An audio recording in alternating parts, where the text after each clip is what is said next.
Հնդկաստանի զինված ուժերը սկսել են սինդուր գործողությունը հարվածելով Պակիստանի ահաբեկչական ենթակառուցվածքներին։ Հարվածների հետևանքով նախնական տեղեկություններով զոհվել է 2, վիրավորվել 12 մարդ։ Հարվածներ են հասցվել 9 թիրախի։ Պակիստանի բանակը հայտարարել է, որ Հնդկաստանը վճռական ու համալիր պատասխան կստանա օդում եւ ցամաքում պատասխան հարվածելով Հնդկաստանում գտնվող թիրախներին։ Հնդկաստանի ԱԳՆ-ից հայտնում են, որ ունեն հետախուզական տվյալներ Պակիստանի պլանավորած նոր ահաբեկչական հարձակումների մասին։ Օմանի միջնորդությամբ Միացյալ Նահանգների եւ Եմենի հուսիների միջև ժամանակավոր հրադադարի համաձայնություն է ձեռք բերվել։ Եմենի հուսի ապստամբները խոստացել էին պատասխանել Իսրայելի կողմից մայրաքաղաք Սանայի որոշ հատվածների եւ գլխավոր միջազգային օդանավակայանի վրա հասցված վերջին հարվածներին, նշելով, որ հարձակումները անպատասխան չեն մնա։ Երեքշաբթի հարվածների հետևանքով զոհվել է առնվազն 3 մարդ, վիրավորվել 35-ը։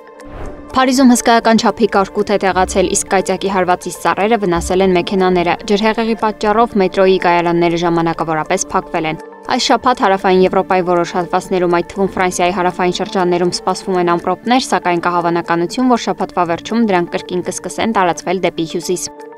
Գերմանիայում Քրիստոնեա-դեմոկրատական միության ու սոցիալ-դեմոկրատների կոալիցիոն թեկնածու Ֆրիդրիխ Մերցը երկրորդ փուլով ընտրվել է կանցլեր։ Օրվա առաջին կեսին նա անակնկալ ձախողել էր դառնալով առաջին թեկնածուն ետպատերազմյան Գերմանիայում, որ չէր հաստատվել կանցլերի պաշտոնում։ Ժամեր անց կազմակերպված երկրորդ քվեարկությանը նրա օգտին են քվեարկել Բունդեսթագի 630 падգամավորներից 325-ը։ Ամբողջ աշխարհից ավելի քան 130 կարդինալներ հավաքվել են Վատիկանում եւ այսօր մայիսի 7-ին կսկսեն նոր քահանապետի ընտրության գործընթացը։ Առավոտյան Սուրբ Պետրոսի տաճարում պատարագից հետո կարդինալները կգնան Սիքստինյան կապելա, որպեսզի իրենց ձայնը տան նախընտրած թեկնածուին։ Մատուր մտնելուց հետո կարդինալներն այլևս ոչ մի հաղորդակցություն չեն ունենա արտաքին աշխարհի հետ, մինչև ընտրվի Հռոմի նոր պապ։ Այնուհետև բոլորը կսպասեն այնքան, մինչև Սիքստինյան կապելայի ծխնելույցից ծուխ դուրս գա։ Եթե ծուխը սև լինի, ուրեմն հաջորդ օրը կրկին քվեարկություն կլինի, իսկ եթե սպիտակ ծուխ լինի, կնշանակի, որ կաթոլիկ եկեղեցին նոր առաջնորդ ունի։